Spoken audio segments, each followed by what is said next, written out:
I'm going to read Fist Pump. Jordan Kroll wanted me to read it because he really loved it. So I told him how it came about with the whole Jersey Shore thing.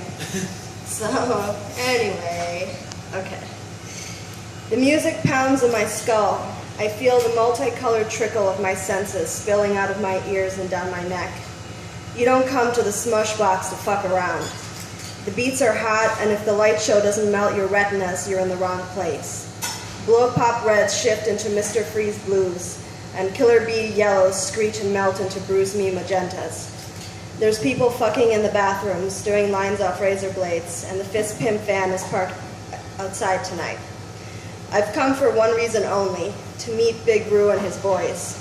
Big Roo holds court in his usual corner, surrounded by his bruisers. People pay big money for a kiss from these bad boys. I'm scared, but I'm ready to face his whole crew. I've got a plan. It's wrapped in tinfoil and it's burning a hole in the back pocket of my leather pants. Something actually leather. I had to maim a few people to get it, but it's totally worth it. People kill for a taste of deadly black snail vagina. Or as it's known on the street, slime puss. Even heroin dealers won't touch this shit with a 10-foot pole. As I work my way through the throbbing wall of sweat and bodies, my heart races and my lips get inexplicably parched. I can see their muscles glistening, their big white smiles like sharks at midnight. Their diamond collars gleam against their chocolatey necks.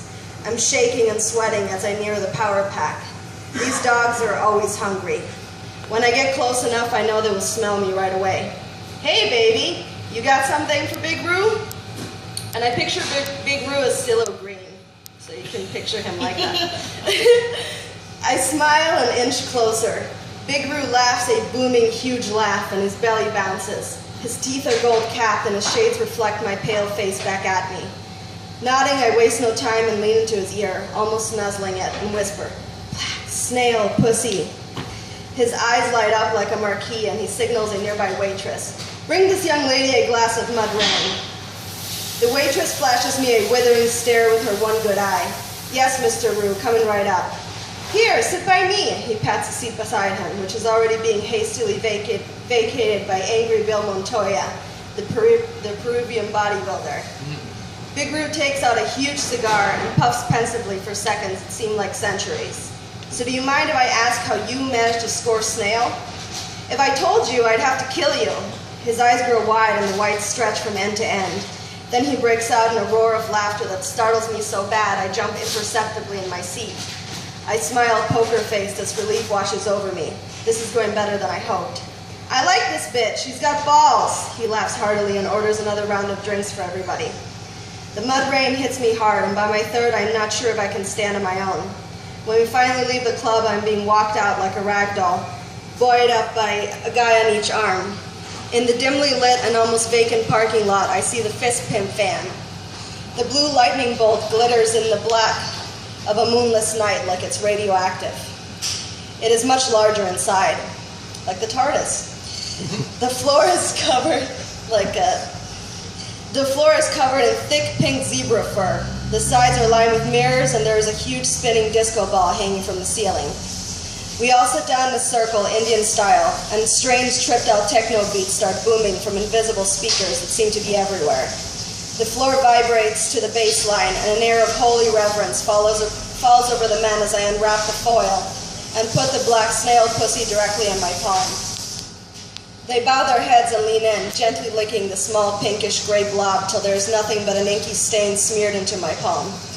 I lick it clean and sink back into the hot pink fur, spinning down into the vortex of snail whirl. For 10 minutes, we might as well be dead. In fact, the heartbeat slows to a near halt as your consciousness falls deep into a velvety blackness. Then the manic beast rush kicks in. I sit up like I got an adrenaline shot in the heart. Their eyes have turned dead black. They smile and look at each other and then me. They move together towards me, a dark hive mind buzzing between them. Jeremy, the death machine, reaches me first. He socks me across the face, cutting my lip with his huge diamond heavyweight championship ring. First hit, first blood. The others laugh and whoop. Their blood is up and they come at me faster from all sides. Ronnie, the body horror, grabs my wrist and decks me one right in the boob. I almost cry, but I bite my cut lip and keep a stony face. Chris, the grim brown, sneers at me. Had enough, baby? I shake my head as my vision blurs and my eyes tear up. He laughs sharply like a psychotic jack-in-the-box, lays his thick thumb on my chin, turns my head gently to the side and punches me dead in the left eye.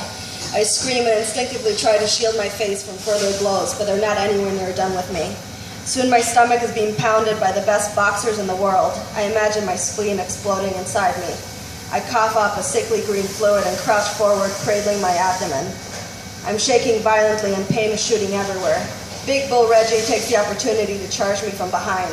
He bites into my ass with his gold-capped teeth and growls as he swings his head from side to side. He tears off my pants and my chainmail thong. He slides right up to me, bites down in the back of my neck, and begins to work his fist between my ass cheeks like a corkscrew. I scream so loud I go hoarse. I'm coughing and crying and begging them to stop. "Oh, baby, we don't want to leave your pussy raw after you've been so nice to us," booms out the smooth voice of Big Roo above the din of laughter. A white rush shoots through my body and bleaches out my thoughts. When I open my swollen eyes, I see stars.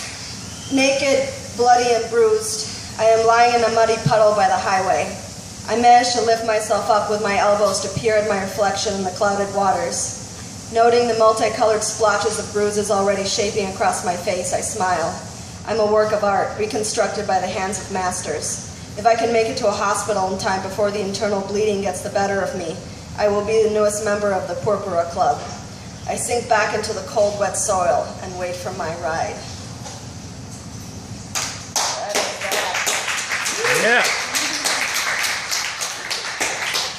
Nice. Leza Cantoral, everybody.